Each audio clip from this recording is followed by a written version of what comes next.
हरे कृष्ण। आज है मार्गशीर्ष महीने के कृष्ण पक्ष की षष्ठी तिथि, जो शाम 5 बजे तक रहेगी। इस दिन पुष्य नक्षत्र और शुक्ल योग का भी संयोग रहेगा और चंद्रमा कर्क राशि में रहेगा।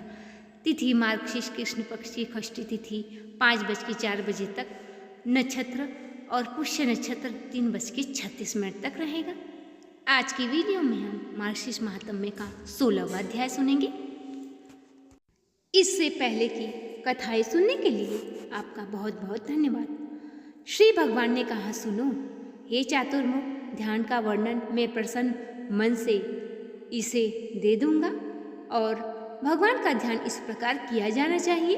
भगवान एक कमल जैसे आसन पर बैठे हैं, जो कीमती पत्थरों से सुसज्जित और प्रकाशित स्थान पर रखा गया है। पास ही कल्पवृक्ष चमकते हैं। रत्नजड़ित स्थान एक शानदार और सुनहरे पृष्ठभूमि वाले मंडप के भीतर चमकता है।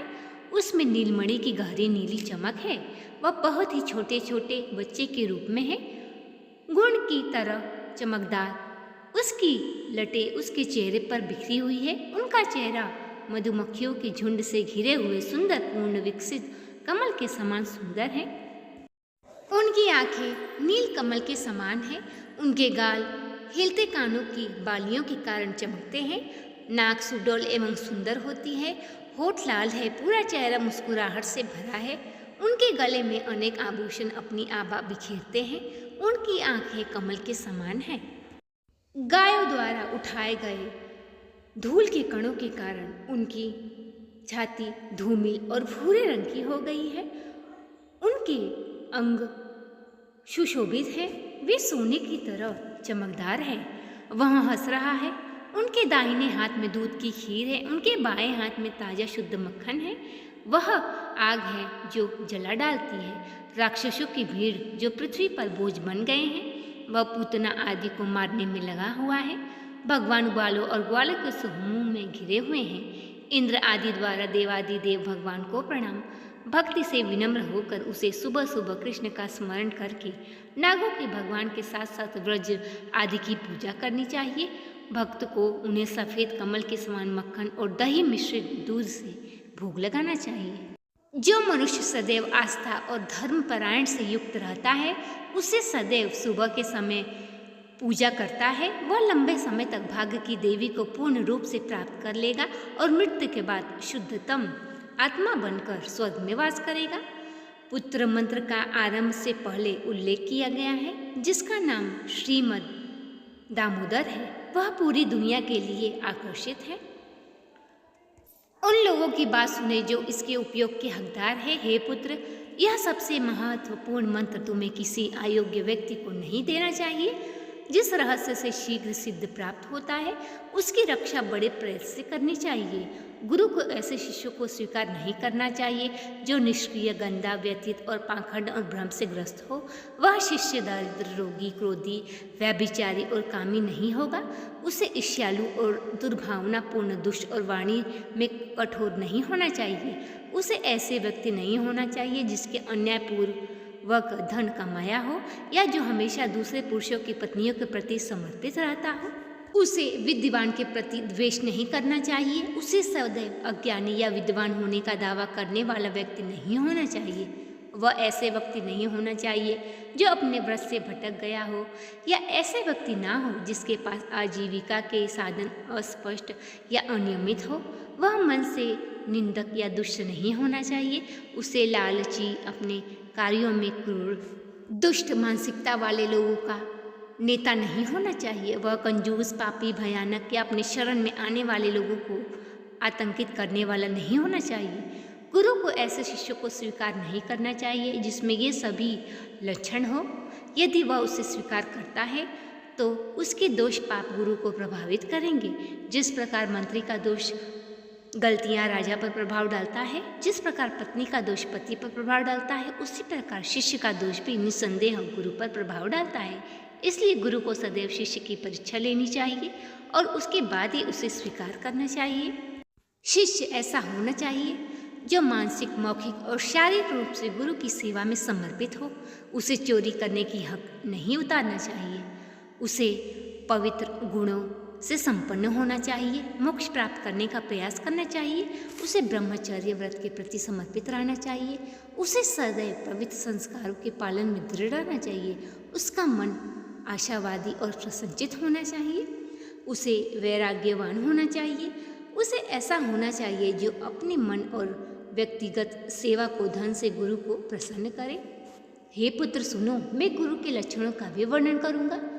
केवल वही व्यक्ति लोगों का गुरु होना चाहिए जो इन विशेषताओं से संपन्न हो, जो मन से निष्पक्ष हो, शांत है, क्रोध से रहित है, सभी मनुष्यों के प्रति मित्रतापूर्ण व्यवहार में अच्छा है, महान है और उदार है, दुनिया में सभी के साथ समान व्यवहार करता हो, उसे आदर्श गुरु के रूप में महामांडित किया जाता है। वह सदैव मेरे पवित्र संस्कारों और व्रतों का पालन करे, उसे वैष्णवों द्वारा सम्मानित होना चाहिए, उसे मुझसे संबंधित प्रसंगों से रुचि होनी चाहिए, वह मेरे त्योहारों के प्रति सदैव समर्पित रहे, वह दया का सागर हो और पूर्णतः संतुष्ट हो। वह ऐसा होना चाहिए जो सभी जीवित प्राणियों की सहायता और उपकार करे, वह इच्छा से रहित होना, निपुण सज्जन व्यक्ति होना चाहिए, सभी संदेहों को दूर करने में सक्षम होना चाहिए, उसे आलसी नहीं होना चाहिए।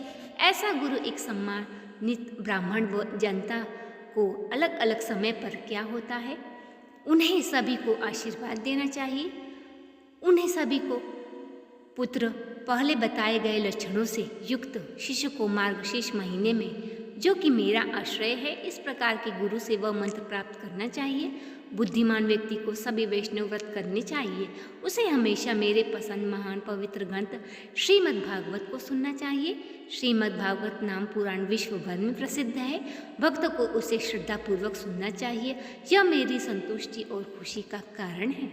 जो मनुष्य भागवत पुराण का निरंतर पाठ करता है, उसे प्रत्येक अक्षर के लिए एक भूरे रंग की गाय दान करने का पुण्य फल प्राप्त होता है। इससे जो भी पढ़े सुने सो मनुष्य के सभी पापों से मुक्त हो जाता है। यदि लोग महान ग्रंथ श्रीमद् भागवत को नहीं सुनते तो वे लोगों को भगवान में मन न लगाए तो उसे यम यातनाएं सहनी पड़ती है। ये सत्य है सकारात्मक रूप से। हे पुत्र, यदि कोई मनुष्य विशेष कर एकादशी के दिन भागवत सुनने नहीं जाता तो उससे बड़ा पापी कोई नहीं है। मैं उस घर में रहता हूँ जहाँ भागवत का प्रत्येक श्लोक उसका आधा या एक चौथाई भी लिखा रहता हो। सभी आश्रमों में जाना और सभी नदियों में पवित्र डुबकी लगाना मनुष्य के श्रीमद् भागवत के समान पवित्र नहीं। जहाँ भी श्रीमद् भागवत है, हे चतुर्मुखी, मैं उस स्थान पर अपने बछड़े से स्नेह करने वाले गाय की तरह जाता हूँ जो मेरी कहानियों का वाचन और व्याख्यान है। वहाँ मैं सदैव वास करता हूँ। जो मेरी कहानियों का वाचक और व्याख्यान है, जो सदैव मेरी कहानियों को सुनने में लगा रहता है और मेरी कहानियों को सुनकर मन में हमेशा प्रसन्न रहता है, उस मनुष्य को कभी भी यम की यातनाएं नहीं भोगनी पड़ती। उस मनुष्य को मैं कभी नहीं त्यागता। हे पुत्र, यदि कोई मनुष्य पुण्य ग्रंथ भगवद गीता के दर्शन करके खड़ा नहीं होता है तो उसका पूरे वर्ष का पुण्य फल नष्ट हो जाता है। यदि कोई मनुष्य श्रीमद् भागवत को देखकर खड़े होकर सम्मान करता है तो उससे प्रणाम करता है तो उसे देखकर मुझे अतुलनीय आनंद मिलता है। यदि कोई व्यक्ति दूर से भागवत को देखकर प्रसन्नचित हो और उसकी ओर बढ़ता है तो उसे निसंदेह ऐसे प्रत्येक कदम के लिए अश्वमेध का पुण्य फल प्राप्त होता है। यदि कोई मनुष्य उठकर श्रीमद् भागवत को प्रणाम करता है तो मैं उसे धन, पुत्र, पत्नी और भक्ति प्रदान करता हूँ। यदि मनुष्य श्रद्धापूर्वक श्रीमद् भागवत का श्रवण करते हैं और उसकी राजसी आदर करते हैं तो मैं आसानी से उसकी जीत लिया जाता हूँ। हे धर्मात्मा, जो मनुष्य मेरे सभी त्योहारों के दौरान महान श्रीमद् भागवत को भक्तिपूर्वक सुनते हैं वे मुझे बहुत प्रसन्न करते हैं। वे मुझे वस्त्र, आभूषण, फल, फूल, दीप और उपहारों से वैसे ही जीत लेते हैं जैसे एक अच्छी पत्नी एक अच्छी पति को जीत लेती है। तो ये था मार्गशीर्ष महात्म्य का 16वां अध्याय। अब आइए सुनते हैं माघ महीने में सुनी जाने वाली माता लक्ष्मी जी की कथा। एक समय की बात है, एक गांव में एक गरीब ब्राह्मण अपनी पत्नी के साथ रहता था। वह ब्राह्मण बहुत ही धर्मपरायण था। नित्यनेम वह भगवान की पूजा किया करता, परंतु उसके घर में सदैव दरिद्रता का वास रहता। एक दिन ब्राह्मण लकड़ी लेने के लिए जंगल की तरफ जा रहा था तो तालाब के पास उसे एक अति तेजस्विनी स्त्री दिखाई दी। वह उस स्त्री के पास गया और पूछा, माते तुम कौन हो? तब माता ने कहा कि मैं माता लक्ष्मी का स्वरूप हूँ। तब ब्राह्मण ने कहा कि हे माते, मैं अपने जीवन से बहुत ही दुखी हूँ। सदैव पूजा पाठ करता हूँ, धर्म कार्य करता हूँ, परंतु मेरे घर में हमेशा दरिद्रता का ही वास है। माता लक्ष्मी ने कहा कि तुम अब माघ का महीना चल रहा है, नित्य स्नान करो, दीपदान करो और मेरी कथा सुनो। ऐसा करने से तुम्हारे घर में दरिद्र का वास नहीं रहेगा और तुम्हारा घर धन धान्य से भर जाएगा। ब्राह्मण ने माता लक्ष्मी की आज्ञा मानी और उसके घर में धीरे धीरे धन धान्य भरने लगा। माघ महीने में वो स्नान करता, दीपदान करता और लक्ष्मी जी की पूजा करता। ऐसा करने से माता लक्ष्मी प्रसन्न हो गई और जब माघ का महीना खत्म हुआ, माता लक्ष्मी फिर प्रकट हुई और कहने लगी कि हे वत्स, मैं तुम्हारे भक्ति भाव से अति ही प्रसन्न हूँ। जो भी विनम्रता पूर्वक माघ महीने में मेरी पूजा करता है, सुनता है और कथा दूसरों को सुनाता है, मैं उसके घर सदैव वास करती हूँ। परंतु मनुष्य के मन में सदैव संतुष्टि रहनी चाहिए, लालच का भाव नहीं आना चाहिए, तभी मैं उसके घर में सदैव वास कर पाती हूँ। तो ये थी आज की कथा। वीडियो यदि आपको पसंद आया हो तो चैनल को सब्सक्राइब, वीडियो को लाइक और शेयर करें। कमेंट बॉक्स में माता लक्ष्मी का जयकारा लगाएं। मिलते हैं अगली वीडियो में अगली कथा के साथ। ऐसी कथाएं सुननी आपको पसंद है तो चैनल को सब्सक्राइब कर वीडियो को लाइक और शेयर करें। मिलते हैं अगली वीडियो में, तब तक के लिए नमस्कार।